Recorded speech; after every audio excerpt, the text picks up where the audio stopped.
데일 카네기의 인간관계론, 사람을 다루는 기본 방법. 우리가 일상에서 수도 없이 부딪히는 난간이 바로 인간관계입니다. 이러한 관계는 학교, 직장, 친구들과 같은 다양한 환경에서 형성이 될 수 있습니다. 100년이 된 고전의 책이지만 시대를 초월하는 올바른 가르침, 사람과의 관계의 예리하고 심야와 같은 깊은 통찰을 삶에 적용하면 어떨까요? 때와 장소와 입장에 맞게 상대방을 대할 수 있으려면 기술이 아니라 지혜가 필요합니다. 데일 카네기의 사람을 다루는 기본 방법을 통하여 삶의 관계에 지혜를 얻었으면 좋겠습니다. 1장. 꿀을 얻으려면 벌통을 걷어차지 마라. 비판하거나 비난하거나 불평하지 마라. 비판이란 쓸데없는 짓이다. 왜냐하면 비판은 인간을 방어적 입장에 서게 하고 그 사람으로 하여금 자신의 정당화하도록 안간힘을 쓰게 만들기 때문이다. 비판이란 위험한 것이다. 그것은 한 인간의 소중한 자존심에 상처를 입히고 그의 자존심에 손상을 주고 원한을 불러올 수 있기 때문이다.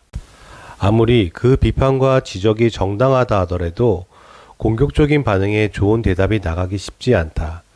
상대방의 말에 감정적으로 대응하면 즉각 반응하게 된다.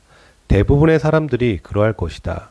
하지만 상대방의 말에 바로 반응하지 말고 한 박자 쉬면서 왜 저런 생각을 할까? 어떠한 생각과 감정으로 저러는지 파악하면 더 좋은 관계와 커뮤니케이션을 할 수 있다고 생각이 된다. 링컨이 가장 좋아하는 인용구 중 하나는 남을 심판하지 말라. 그러면 너희도 심판받지 않을 것이다. 누군가에게 충고를 하고 싶어지면 링컨을 생각해보라. 자기 집 대문 앞이 지저분한데 옆집 지붕 위의 눈에 대해서 비난하지 말라. 공자의 말씀입니다. 나는 어떤 사람에게 대해서도 나쁜 점을 이야기하지 않는다. 그리고 모든 사람들의 좋은 점에 관해서만 이야기한다. 벤저민 프랭클린. 사람을 비난하기보다 그들을 이해하고 노력하자. 그들이 왜 그런 행동을 했는지 구체적으로 파악하자. 그렇게 하는 것이 훨씬 유익하고 흥미롭다. 그렇게 되면 동정심과 인내심과 온유함이 길러진다. 비판이란 쓸데없는 것, 비판은 위험한 것이다. 왜냐하면 그것은 한 인간의 소중한 자존심에 상처를 입히고 그의 자존심에 심각하게 손상을 하고 원한을 불러일으키기 때문이라고 한다. 결국 인간관계에서 벌통을 걷어차는 것처럼 오히려 엄청난 문제를 일으키는 것은 상대방을 비판하고 비난하는 것이니 이를 하지 말라는 것이다. 2장. 인간관계의 중요한 비결. 사람을 다루는 기본 방법.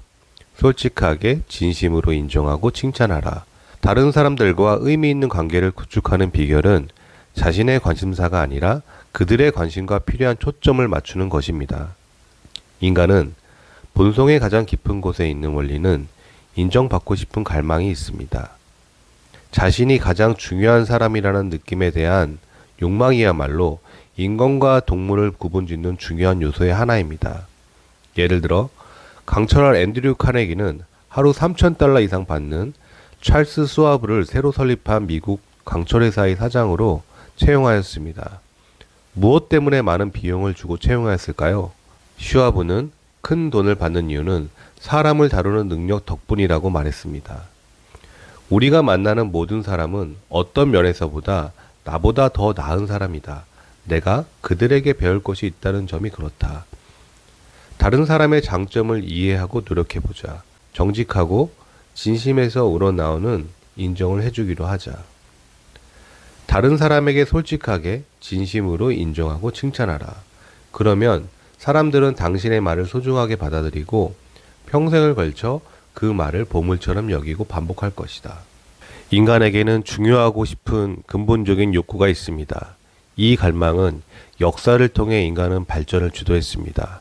불행히도 어떤 사람들은 인정을 받기 위해 범죄도 저지르곤 합니다. 그러나 진정한 인정과 성실하지 않은 아첨은 차이가 있습니다.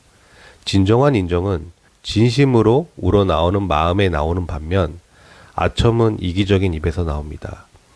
아첨만으로 성공할 수 있다면 우리 모두는 인간관계의 전문가들이었을 것입니다. 그래서 진심을 담아 상대방을 칭찬하고 인정해 주는 것은 절대로 쉬운 일이 아닙니다. 진정한 인정은 정직하고 진심에서 우러나오는 인정을 해 주어야 합니다. 그러면 그 사람들은 당신의 말에 소중하게 받아들이고 평생을 걸쳐 그 말을 보물처럼 여기고 반복할 것입니다. 심지어 당신이 그 말을 잊은 다음에 말이죠. 3장. 상대방에서 욕구를 불러일으켜라. 다른 사람에게 열렬한 욕구를 불러일으켜라. 왜 우리는 자신이 원하는 것에 대해서 이야기하는가? 유치한 일이고 멍청한 일이다. 사람들은 자신이 원하는 것에 관심이 많다. 하지만 다른 사람 그 누구도 당신이 원하는 일에는 관심을 두지 않는다. 당신을 제외한 모든 사람은 당신과 같다. 우리는 모두 우리가 원하는 일에만 관심이 있다. 따라서 세상에서 유일하게 다른 사람의 영향을 미칠 방법은 다른 사람이 원하는 것에 관해 이야기하고 어떻게 하면 그것을 얻을 수 있는지 보여주는 방법이라고 말합니다. 인간관계의 예술의 가장 멋진 충고 중 하나는 다음과 같습니다. 성공의 비결이 있다면 다른 사람의 관점을 가지고 당신의 관점뿐만 아니라 그 사람의 관점에서 사물을 보는 능력이다. 다른 사람이 어떻게 생각하고 있는지 이해하는 사람은 자신의 미래에 대해 걱정할 필요가 전혀 없다. 다음에 어떤 사람에게 어떤 일을 하도록 만들고 싶을 때는 이를 반드시 기억하라. 자기 표현은 인간 본성 중에서 지배적인 욕구이다. 우리가 번뜩이는 아이디어를 가지고 있을 때 다른 사람으로 하여금 그 아이디어가 우리의 것이라고 생각하게 만든 대신 그 아이디어를 요리하고 휘저을 수 있게 만들어 보는 건 어떨까? 그러면 그 사람은 그 아이디어를 자신의 것으로 생각하고 그것을 좋아하면 몇 그릇이나 먹으러 들 것이다. 우리가 평소에 상대방으로 하여금 어떠한 행동을 요구할 때 어떻게 해야 할까요? 상대방의 입장에서 그 사람을 이해하고 파악하고 원하는 욕구를 충족시켜주면 됩니다. 내가 원하는 방향으로 행동하게 하려면 그 사람에게 주도권을 주고 열렬한 욕구를 만들어주는 것입니다. 예를 들어 팀원과 프로젝트를 진행할 때 만약 이 프로젝트가 성공하면 팀원에게 더 좋은 조건으로 업무의 편의성을 받을 수 있으며 다음 계약 시 인센티브를 줄 수 있도록 독려하고 내가 원하는 것에 대해서 이야기를 하고 어떻게 하면 그것을 얻을 수 있는지 비전을 보여주시는 것입니다. 상대방에게 더 이익이 될 수 있는 부분을 어필한다면 그 사람의 마음은 움직일 수 있을 것입니다. 결론적으로 사람들의 관계를 구축하는 것은 우리 생활의 꼭 필수적인 부분입니다.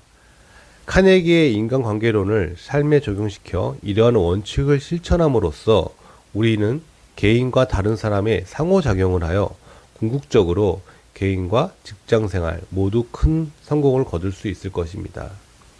저도 구독자분들도 한번 실천해보면 좋을 듯 합니다. 여기까지 데일 카네기의 인간관계론 중 사람을 다루는 기본 방법에 대해서 들어봤습니다. 다음 이야기는 2부 사람들이 당신을 좋아하도록 만드는 6가지 방법에 대해서 알려드리겠습니다. 감사합니다.